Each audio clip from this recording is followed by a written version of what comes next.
mañana con 50 minutos. Muchas gracias por continuar con nosotros. Me da muchísimo gusto dar la bienvenida en este espacio informativo a Helkin Aguilar Cárdenas. Él es presidente de la Asociación Mexicana de Bares, Discotecas y Centros Nocturnos, un sector que también está siendo fuertemente impactado por esta pandemia en materia económica, por supuesto. ¿Cómo estás, Helkin? Buenos días. Nena, muy buenos días, con el gusto de tu auditorio.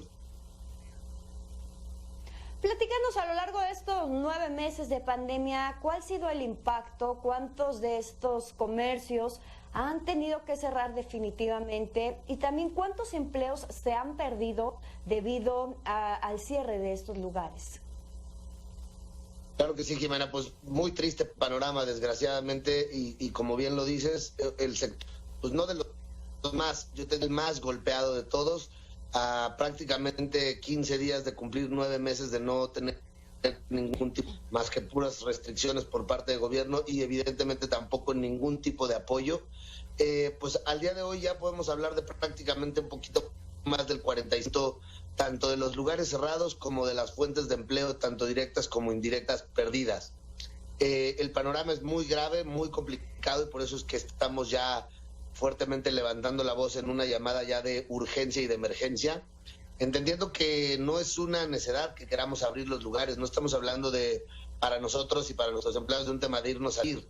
Estamos hablando de que no creemos y es ridículamente tonto pensar que alguien puede subsistir 9 meses sin trabajo y que una empresa puede subsistir 9 meses sin tener ingresos. Entonces, pues muy complicado porque, insisto, el panorama para el siguiente año es todavía más desalentador, muy, muy grave, porque estamos hablando que si a inicios de año no podemos tener por lo menos una fecha clave dentro de los primeros días del año para poder arrancar prácticamente el 70% de los lugares a nivel nacional y las fuentes de empleo que esto genera perdidas.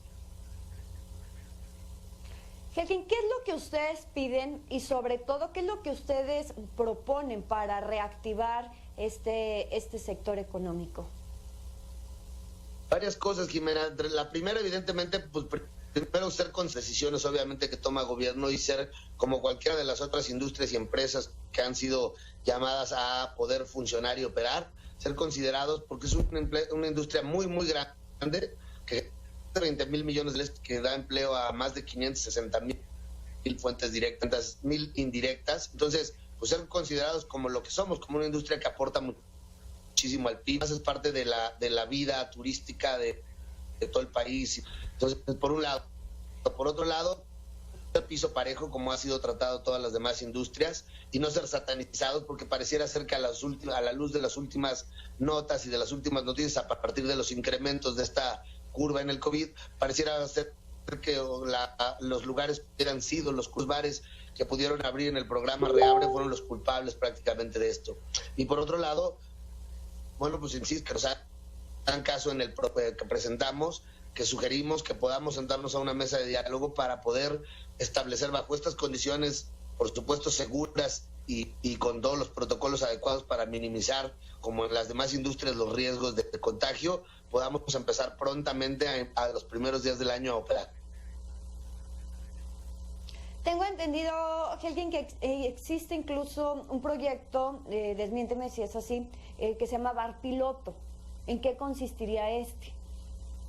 Correcto, es un video que se hizo, Jimena, con Bar Piloto precisamente, o Bar Modelo, que le llaman, en donde se hizo la grabación y el levantamiento de cómo funcionaría bajo estos protocolos que presentamos y que además traen consigo varias prácticas internacionales, mejores prácticas internacionales de lugares donde han hecho y que ha funcionado, más y que no además no ha sido el motivo del contagios, donde viene obviamente grabado y paso a paso llega la persona, cómo se recibe, cómo puede ser el tema de la reservación, porque obviamente estamos viendo pues, que los accesos están controlados, además obviamente el aforo limitado, pero accesos controlados para evitar aglomeraciones en la entrada, que no exista la famosa puerta, que las barras de servicio sean solo para meseros y obviamente servicios en mesas, las mesas de las pistas de baile, los pocos lugares que todavía conservan pista de opción estén bloqueadas y que la convivencia sea básicamente entre los grupos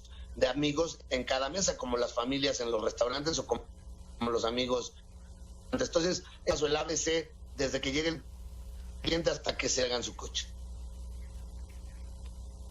Helking, yo entiendo y estos protocolos que ustedes nos comentan, esta voluntad que existe del sector, pero ¿cómo controlar a la ciudadanía, al ciudadano que hemos visto que en muchas ocasiones es el que no está respetando estos protocolos, el que en el calor de las copas a lo mejor se le olvida esta sana distancia, se le olvida protegerse y proteger a los demás? La tema, y qué bueno que lo mencionas, porque el tema es que nosotros sí somos profesionales en saber cómo hacer eso. Es decir, hoy es un tema obviamente de la protección, del cubrebocas y todo, pero para nosotros es el día a día trabajar con personas que obviamente toman y que su comportamiento de repente con el alcohol no es el mismo, y para eso tenemos pues, obviamente protocolos de seguridad y suficiente personal y elementos de seguridad para el lugar se cumplan y las reglas obviamente sociales y de comportamiento. Evidentemente aquí es agregar este tipo de normas también al comportamiento de los lugares, dentro de los lugares, y hacer que se cumplan por medio de nuestro personal. Insisto, pues somos expertos en saber hacerlo y por lo que pedimos es nos da hacer la prueba por lo menos y demostrar que sí podemos, porque de lo contrario, Jimena, y como bien lo dices, lo que está pasando es, no es que salir, lo que está pasando es que cada vez que restringen más el tema, generan mucho más fiestas clandestinas. Hoy hay el doble de fiestas clandestinas de las que había hace 2 meses, Jimena. Y eso sí, de verdad, es porque no es un lugar donde vayan a tener ni siquiera el más mínimo cuidado con la gente, donde no hay ningún tipo de sanitización, donde no hay ningún tipo de responsabilidad y donde incluso puede eventualmente pasar una gran tragedia. ¿Existe alguna experiencia, algún modelo en otros países que haya funcionado para la reactivación de este sector, para la reactivación de los bares, de los antros, principalmente de los bares y de los antros, no tanto de los restaurantes?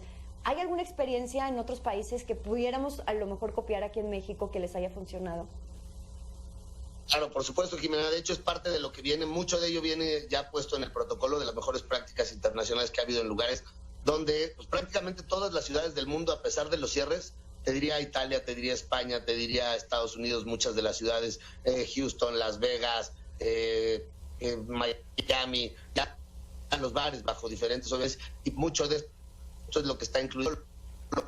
Que ha habido repuntes y ha vuelto a ser definitivamente, y obviamente eso también lo entendemos, pero no por el sector, es decir, todos los sectores, y sin embargo, el país que ha sacrificado al 100% desde el inicio de la pandemia al sector de la vida nocturna ha sido México.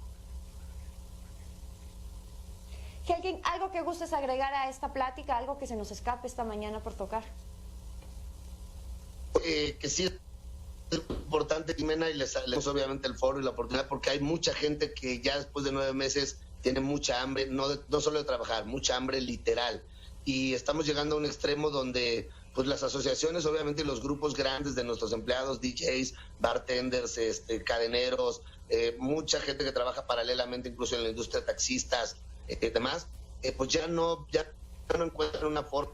Hemos querido ser responsables en la parte de no hacer movilizaciones como lo han hecho muchos sectores, pero estamos llegando a un grado donde nos están literal acorralando contra la pared.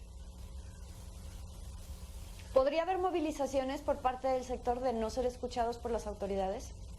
Definitivamente sí, de hecho es algo que ya se platicó, ya está entablado, inclusive no solo en la ciudad a nivel nacional, con las representaciones de la asociación en diferentes estados y ciudades, además en conjunto con otros grupos de asociaciones de, insisto, meteros, DJs, bartenders, que también están desesperados en el tema y que de hecho llevan 3 meses prácticamente pidiendo en estas movilizaciones. Realmente la asociación, el grupo de empresarios, hemos tratado de contenerlos, por un lado siguiéndoles pagando algo del salario, por lo menos el salario mínimo, pero ya llega un momento donde pues con eso no pueden vivir y ya nos están urgiendo a hacer y a tomar acciones más contundentes. Helking Aguilar Cárdenas, presidente de la Asociación Mexicana de Bares, Discotecas y Centros Nocturnos, muchísimas gracias por esta plática, muchísimas gracias por la información que nos proporcionaste esta mañana. Al contrario, Jimena, gracias a ustedes, un saludo, Víctor, y que tengan buen día. Hasta luego, muy buenos días. Víctor, voy contigo que tienes más información.